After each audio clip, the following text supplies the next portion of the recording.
Hi, I'm Roger Jenkins. I'm a Singaporean storyteller and I like to tell traditional stories, folk tales, mainly from Asia. And now I'm going to share with you one of my favourites from Tibet, about a journey along the ancient road to Lhasa. Of course, nowadays it's a very easy 48-hour train ride in luxurious air-conditioned pressurised comfort.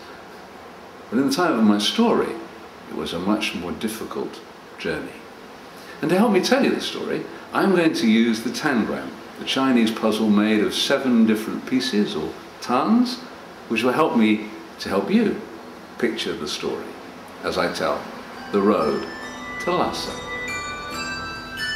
One day, an old woman sat beside the road, the long and lonely road that led to the holy city of Lhasa. A rider came galloping, his robes flying in the wind, the purple feather in his cap bouncing.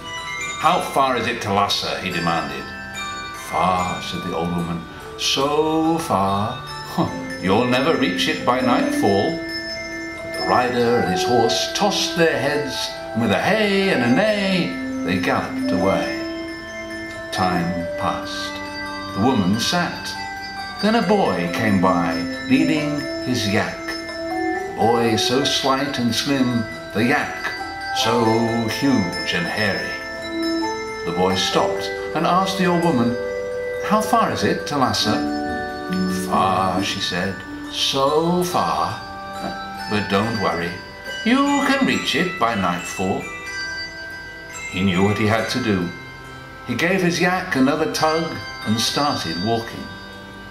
One step at a time, one small foot in front of the other, the boy led the way, up the steep, uneven, twisting path, up and up into the mountains. He came to a stream, and he thought its rushing waters would sweep him away.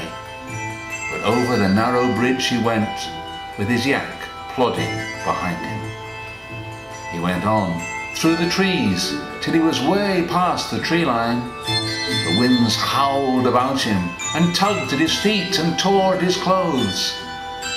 He thought he would be lost in the snows. He thought the dark would come and he would never make it to the holy city of Lhasa.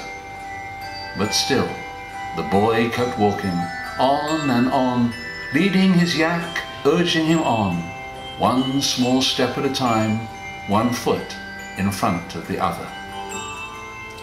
Late in the afternoon, he passed a man with a purple feather in his cap, stretched out on his back, lying beside his horse. They had gone so hard, they could go no more. How the boy wanted to lie down too. But he gave his yak another tug and kept on walking, walking. Then, as he climbed towards another ridge, as the sun sank into the valley beyond, he heard deep horns calling. He heard bells and drums. He reached the ridge, and there, in the valley before him, was Lhasa. He had made it, one small step at a time, one foot in front of the other, and all the way to the holy city of Lhasa.